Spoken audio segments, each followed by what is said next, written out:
අද ඕගොල්ලන්ට ඉතාමත්ම වටිනා පණිවිඩයක් ඕගොල්ලන්ට දෙනවා. ඒ තමයි එලවලු පැලයක් කොහොමද ගෙවත්තේ එහෙම නැත්නම් නාගරිකව නම් ඕගොල්ලන්ගේ මහල් නිවාසයේ හිරු එළිය වැටෙන තැනක කොහොමද වගා කරගන්නේ කියලා. මේ සඳහා අවශ්‍යතාවය තියෙන්නේ හිරු එළිය තමයි. හිරු එළිය තියෙනවා නම් ඒ හොඳටම ඇති. ඒ කියන්නේ දවසකට පැය 5ක් 6ක් හිරු එළිය තියෙනවා නම් ඒ හොඳටම ඇති. හිරු එළිය වැටෙන තැනක් තියෙනවා නම් ඒ හොඳටම ඇති. ඔයාලට ගෙවතු වගාවේදී එළවලු පැලයක් වවා ගන්න. ඉතින් අපේ ලංකාව වගේ රටක හිරු එළිය නොවැටෙන තැනක් නැහැ. හිරු එළිය වැටෙනවා ලංකාවේ හැම භූමියකටම.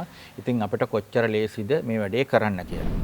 ඊළඟට ඕගොල්ලන්ට කියන්න ඕන මේකට කිසිම සුදුසුකමක් අවශ්‍ය නැහැ. ඕගොල්ලෝ ඉපදිච්ච නැකත රාහු කාලය ඕවා ඔක්කොම මිත්‍යා මත ඒව මත නැහැ. ගෙවතු වගාවේදී නම් කොහොමත් ඒව සම්බන්ධයක් නැහැ. මොන පැත්ත දිහා බලාගෙන ඉඳ ඒව මොකුත් නැහැ. මේකේ තියෙනවා අපේ channel එකේ නමත් එකෝ ඇග්‍රිකල්චර් ටෙක්නික්ස් නේ. ටෙක්නික් ටිකක් තියෙනවා. ඒ ටික ඉගෙන ගන්න. එතකොට අපි ඔයාලට මේ ඒගොල්ලන්ට වැඩේ හරියට දැනගන්න පුළුවන්. අපි ඕගොල්ලොන්ට ආසාවක් හිතුණා නම් අපේ ගෙදර මිදුලේ අපි එළවලු පැලයක් පෝච්චියක වවා ගන්නවා කියලා පෝච්චියක වවා ගන්නකොට විශේෂයෙන් අපි අනුමත කරන්නේ ගෙවතු වගාවේදී එහෙම නැත්නම් නාගරික කෘෂිකර්මාන්තයේදී මෙන්න මේ වගේ ප්ලාස්ටික් පෝච්චියක්. මේක සාමාන්‍යයෙන් ඩයමීටර් එක ගත්තොත් අඟල් 13ක් වගේ තියෙන්නේ. සාමාන්‍යයෙන් ඒ වගේම උස පෝච්චියක්. මේකේ ඉඩකඩ හොඳට තියෙනවා. ඒ විතරක් නෙවෙයි මේක පුළුවනි අවස්ථා කීපයක් නෙවෙයි. ඉතින් සෑහෙන කාලයක් ඒ පැලේ අවශ්‍ය කාලය වුණාම නැවත පාවිච්චි කරන්න පුළුවන් හැම දෙයකටම හොඳයි. ඒතකොට ඕගොල්ලන්ට තියෙන්නේ මේ අපේ ඒවත් මේවත් ඔක්කොම අපේ නිෂ්පාදන මේ අපි ඕගොල්ලන්ට පෙන්නන්නේ. මේව ගැන දැම්ම හිතන්න එපා. මේක ගැන ගෙවතු වගාවේදී මේක පොලිටනල් වලට අපි විශේෂයෙන් සකසන ලද බෑග් එකක්. නමුත් ඒකත් ඕගොල්ලන්ට තියෙන බව පේන්න තියලා තිව්වා. අපි කතා කරමු මේක ගැන. එතකොට අපි මේ වගේ පෝච්චියක ඔයගොල්ලන්ට පේනවා ඇති මේ භාගයක් තමයි සාමාන්‍යයෙන් අපි පස් දාගෙන තියෙන්නේ. මේ පස් කියන්නේ ඕගොල්ලෝ දකින සාමාන්‍ය පස් නෙවෙයි. මේක පොඩි තාක්ෂණයක් පොඩි ටෙක්නික් එකක් පාවිච්චි කරලා හදාගන්න පස් මිශ්‍රණයක් තමයි අපි ගෙවතු වගාවේදී නාගරික කෘෂිකර්මාන්තයේදී පාවිච්චි කරන්නේ. මම ඒක පොඩ්ඩක් ඕගොල්ලන්ට කියලා දෙන්නම්. දැන් මේ තියෙන්නේ මෙතන මේ ඕගොල්ලොන්ට මේකට මේ පොටින් මික්ස් එකට අවශ්‍ය වෙන එහෙම නැත්නම් මේ බඳුන් වගාවට අවශ්‍ය වෙන බඳුන් මිශ්‍රණය එහෙම නැත්නම් පොටින් මික්ස් එක හදාගන්න විදිය. දැන් මේ තියෙන්නේ මතු පිටපස්. හරි. මේ මතු පිටපස් මේක හලා ගන්න ඕනේ. ඒ කියන්නේ අපේ පොළවේ සාමාන්‍යයෙන් තියෙනවා අඟල් 6ක් උසට ලංකාවේ පොළොව මතු පිට පොළොව මතු පිට බොහෝ ඒරියාවල අඟල් 6ක් පොළවේ තියෙනවා උසට. ඒක තමයි ටොප් සොයිල් එක කියන්නේ. ඒ සොයිල් එක තමයි මේ අරගෙන තියෙන්නේ. ඒක සාමාන්‍යයෙන් අපි හලා ගන්නවා. ඒ සොයිල් එක අරගෙන ඒක හලා ගන්නවා. අඟලට කොටු 6ක් වගේ වෙන සාමාන්‍ය දැලකින් හලා ගන්න ඕන. මේ හලාගත්ත අඟලට කොටු 6 දැලෙන් හලාගත්ත පස් මිශ්‍රණය. ඒ පස් කොටස් දෙකයි. මේ තියෙන්නේ කොහුබත්. මේ තියෙන්නේ කොහුබත් කොටස් දෙකයි.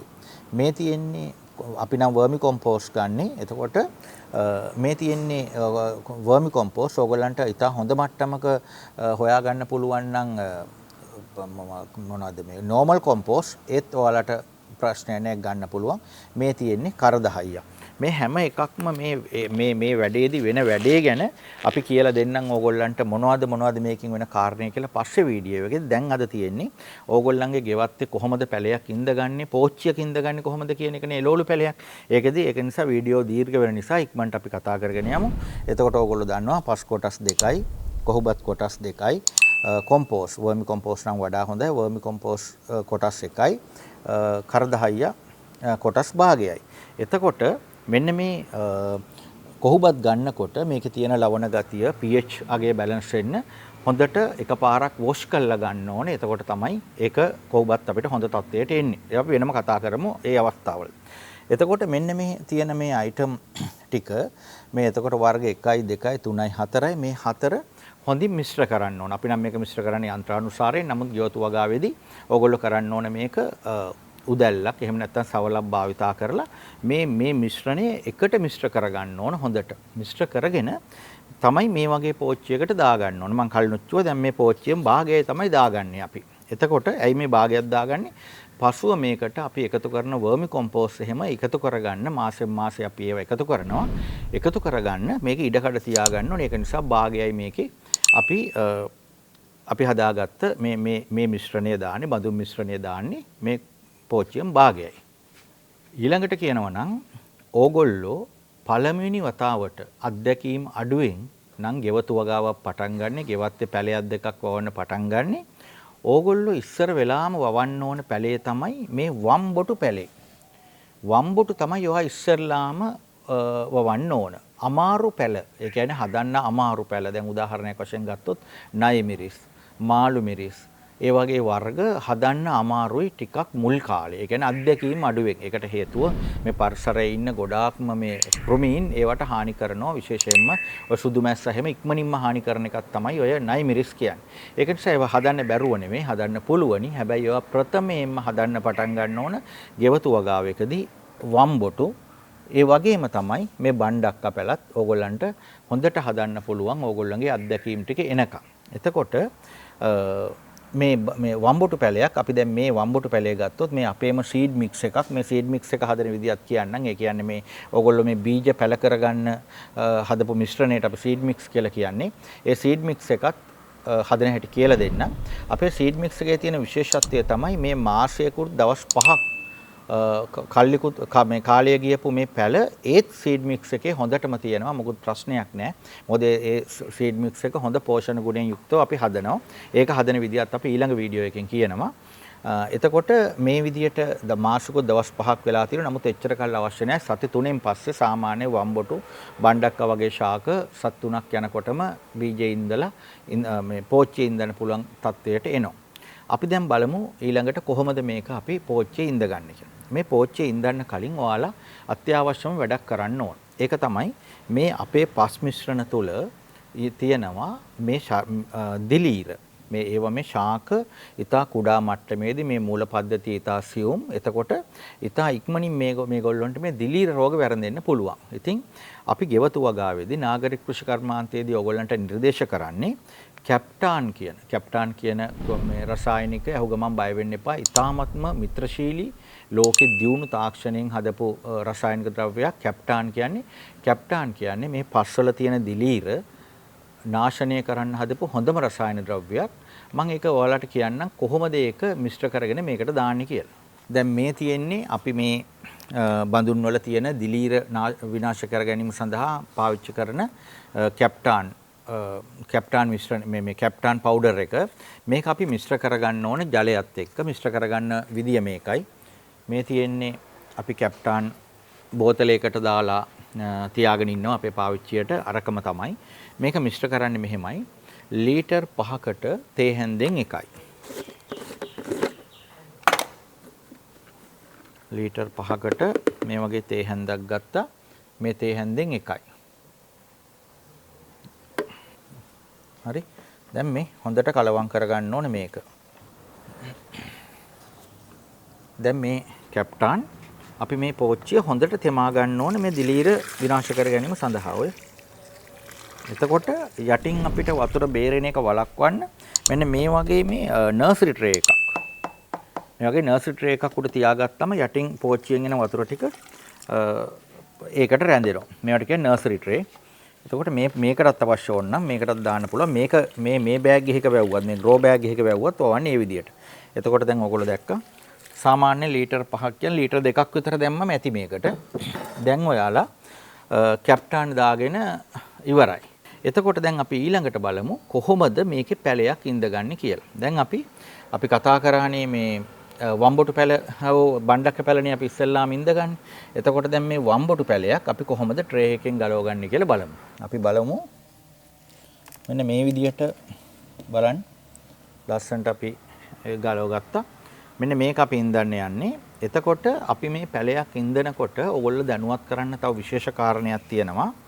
මේ පැල ඔයාලා සිටුව ගන්න ඕන මේ පෝච්චි වල ඕගොල්ලන්ට බලා ගන්න පුළුවන් ප්‍රමාණයක්. ඔයාලා රස්සාවකට යනවා නම් එහෙම නැත්නම් ගොඩක් කාර්යබහුල නම් ඕගොල්ලෝ මේ පැල මේ ගොඩාක් ඉඳ ගන්න එපා. එක පැලයක් වෙන්න පුළුවන්. පැල දෙක තුනක් වෙන්න පුළුවන්.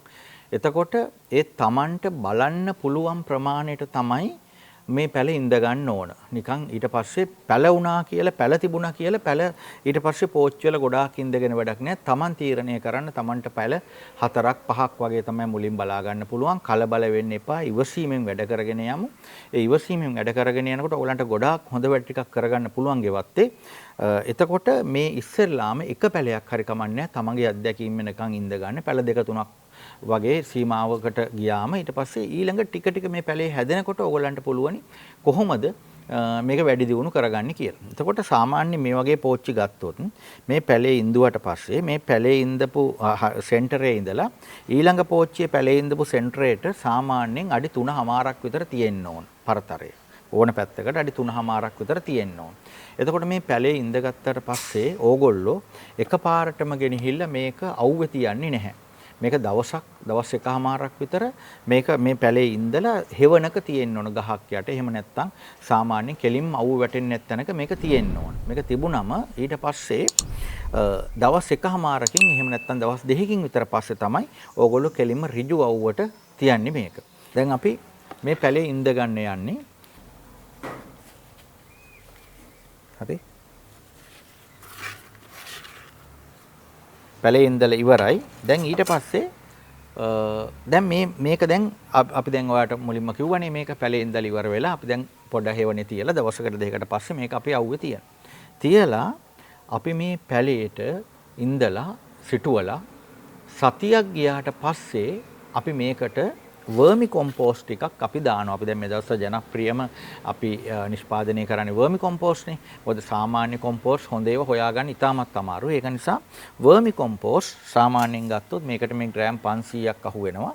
මෙන්න මේ වගේ කප් එකකට එකක් අපි දාන්නේ කොයි වෙලාවටද මේ පැලය සිටුවල සතියකින්. ඇයි සතියකින් දාන්නේ සිටුවන වෙලාවෙම දාන්නේ නැත්තේ ඇයි? අපි මේ පොටින් මික්ස් එක හදනකොටම මේකට කොම්පෝස්ට් සාමාන්‍ය මිශ්‍රණයක් දාලා තියෙනවා. අය ඔයගොල්ලන්ට පෙන්නුවානේ. කොම්පෝස්ට් එකක් අපි දාලා තියෙනවා. වර්මි කොම්පෝස්ට් එකක් ඕල්රෙඩි දාලා තියෙනවා කියලා. එතකොට ඒක අපි අයි සතියකින් දාන්නේ. එහෙම කොම්පෝස්ට් තියෙනවා සතියකින් දාන්න අවශ්‍ය නැහැ. නමුත් අපි මේ පොටින් මික්ස් එක හදලා මේ බඳුන් මිශ්‍රණය හදලා සමහරලාට අපෙන් ගත්තත් එහෙම නැත්නම් ඔයගොල්ලෝ හදාගත්තත් එහෙම නැත්නම් පිටින් ගත්තත් මේක සෑහෙන කාලයක් පරණ එකක්ද දන්නේ නැහෙනි. පරණ නම් අර කොම්පෝස්ට් වල අර පොහොර ගතිය තියෙන සක්‍රීය ගතිය අඩු වෙලා තියෙන්න පුළුවන්. එතකොට මේ පැලේ දුර්වල වෙන්න පුළුවන්. ඒක නිසා අපි කරන්නේ සතියක් ගියාම ඇත්තරම මේ අපේ මතු පිට පස් කියන්නේත් හොඳ පෝෂක අඩංගු අමුද්‍රව්‍ය මතු පිට පස් කියන්නේ ඒව වෙනම කතා කරමු. එතකොට සතියක් මේ ගියාම මේ පැලේ හොඳට මුලත් අල්ලලා ඒ තියෙන පෝෂණයෙන් ඒක හැදිලා ඊට පස්සේ සතියක් ගියාම අපි කරන්නේ මොකද්ද?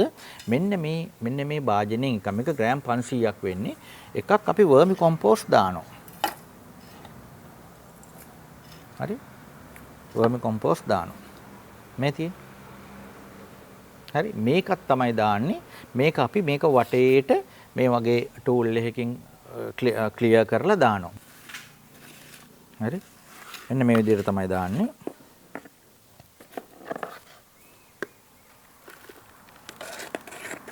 සතියකින් පස්සේ. එතකොට ඔයාලා මේ පොටින් මික්ස් එක හදනවා නම් ඕගොල්ලෝ දවස් දෙකක් ඇතුළත හදාගෙන නම් තියෙන්නේ. එතකොට පළමු අවස්ථාවේදීම දාන්නත් පුළුවන්.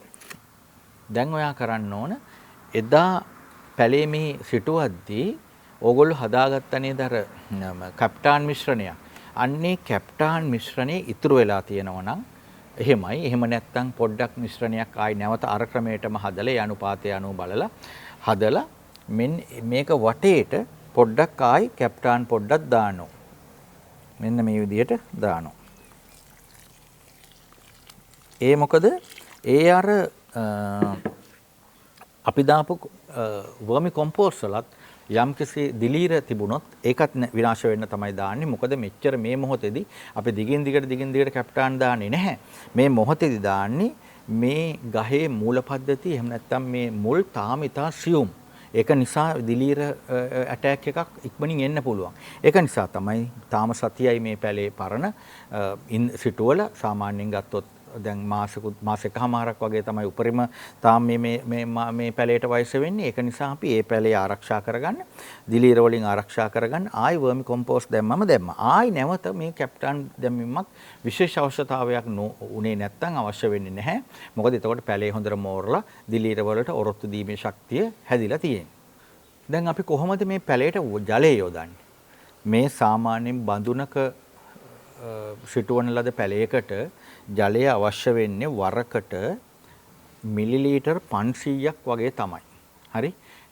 එතකොට වාර ගන්න බැලුවොත් හොඳට පායන දවසක නම් සාමාන්‍යයෙන් දවසට දෙපාරක් අනිවාර්යයෙන්ම දාන්න ඕන උදේ සහ හවස. ඉතාමත් අද අවුවට අහු වෙනවා නම් දවල්ටත් වාරකදී දාන්න පුළුවන් නම් දවල්ටත් දාගන්න පුළුවන් නම් හොඳයි. නැත්නම් උදේ හවස අනිවාර්යයෙන්ම දාන්න ඕන. එතකොට මේ තියෙන මිලිලීටර් 500 මේ භාජනයකට දාලා තියෙන ඕගොල්ලන්ට මේක පේන්න මේ වගේ ඉතින් ඒ අදාළ ඒ වගේ වෙන පොඩි බෝතලයක් වුණත් පාවිච්චි කරන්න පුළුවනි. දාන්නේ මෙහෙමයි. දැන් මෙහෙම වටේට දාන්න.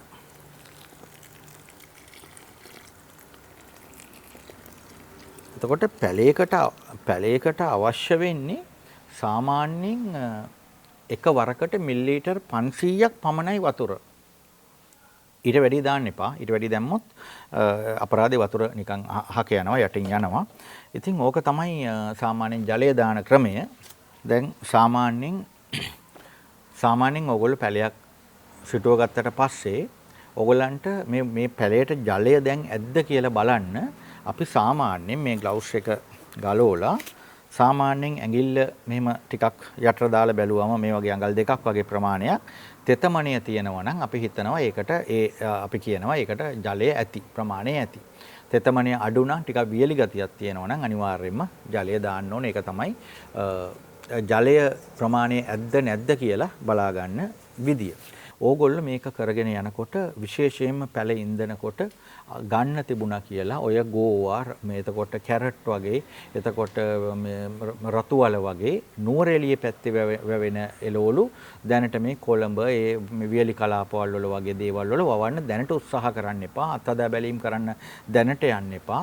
ඕගොල්ලෝ හොඳට මේ වගේ මේ වියලි කලාපවල වැවෙන සාමාන්‍ය මේ වගේ මේ සාමාන්‍ය කාලගුණයේ යටතේ වැවෙන පැල මේ වවලා ඕගොල්ලෝ හුරු පුරුදු වෙන්න. ඊට පස්සේ ඕගොල්ලෝ අත්හදා බැලීම් කරන්නේ නැත්නම් ඕගොල්ලන්ට මේක පැල එපා වෙනවා, ගෝව වවනවා, කොළ විතරයි, gediya නෑනේ කියයි. ඉතින් ඒක නිසා ඔය වගේ ප්‍රශ්නත් එක්ක මේ වැඩෙන් අයින් වෙනව වෙනුවට අපි කරන්න ඕනේ මේ වැඩේ ඇතුලේ ඉන්න නම් අපි මේකට හුරු පුරුදු අපි කවුරුත් දන්න මේ සාමාන්‍ය ඕන තැනක වැවෙන එළවලු පැල ටිකක් තමයි ඉස්සර වෙලාම වගාව කරනවා නම් අපි අත ගහ ගන්න ඕන. නුවරඑළියෙක් කෙනෙක් නම් ඒ ප්‍රදේශයට ආවේනික දේවල් වලින් තමයි ඒ ප්‍රදේශයේ ගෝවා නම් ඒ ප්‍රදේශයේ රාබු නම් ඒ ප්‍රදේශයට ආවේනිකව සාමාන්‍යයෙන් වැවෙන දේවල් වලින් තමයි අපි ගෙවතු වගාවත් ආරම්භ කරන්න ඕන.